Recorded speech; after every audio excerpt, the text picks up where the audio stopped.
আল্লাহকে সাক্ষী রেখে তাকে আমি কবুল করে নিলাম।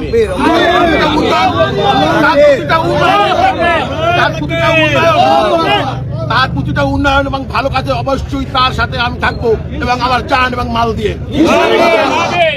আমি শহীদ জিয়ার আদর্শকে ভালোবাসি, খালেদা জিয়ার আদর্শকেও ভালোবাসি, আর সেই আদর্শ আজকে তোমায় চলে গেছে। কিন্তু তার বিনিময়ে বারবার লাঞ্ছনা, অপমান এবং গ্লানির, তাছাড়া যদি ভাইয়ের হাতে ভাইয়ের কথা শুনতে হয়, ভাইয়ের দ্বারা ভাই অপমানিত হতে হয়, তাহলে সেভাবে রাজনীতি তো করা যায় না, তাই এখন বাউফলের সন্তান শফিকুল ইসলাম মাসুদ সাহেব, আমি তাকে নিয়ে অনেক ইচ্ছা করতাম যে আল্লাহ এর ভিতরে আল্লাহ তাআলা কি ধৈর্য দিছে, কি গুণ দিছে, এটা আমার ভিতরে দিল না।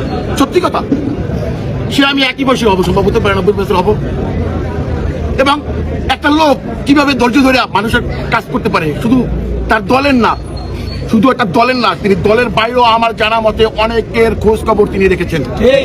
আমার বাবা অসুস্থ ছিলেন, তিনি প্রতিনিয়ত আমার বাবার খোঁজ খবর নিয়েছেন। আমার মা অসুস্থ ছিলেন, প্রতিনিয়ত আমার বাবা মার খোঁজ খবর নিয়েছিলেন। এই খোঁজ খবরটা আমি তার কাছ থেকে কিভাবে আশা করি? আমি তো আশা করতে চেয়েছিলাম আমার দলের লোকটার কাছ থেকে।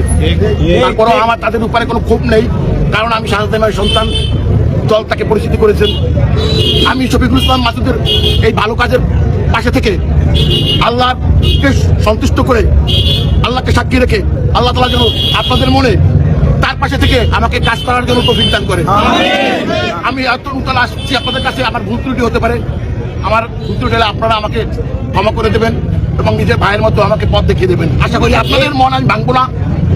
আমার এই 50 বছর বয়সে আমি যে শ্রম আমি আমার বাবার পাশে দিয়েছি, আমার বাবা আজকে নেই, আজকে থেকে আমার রাজনৈতিক অভিভাবক শফিকুল ইসলাম মাসুদকে কবুল করে নিলাম।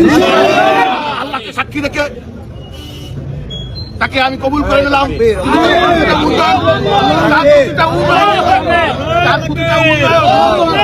তার প্রতিটা উন্নয়ন এবং ভালো কাজে অবশ্যই তার সাথে আমি থাকবো।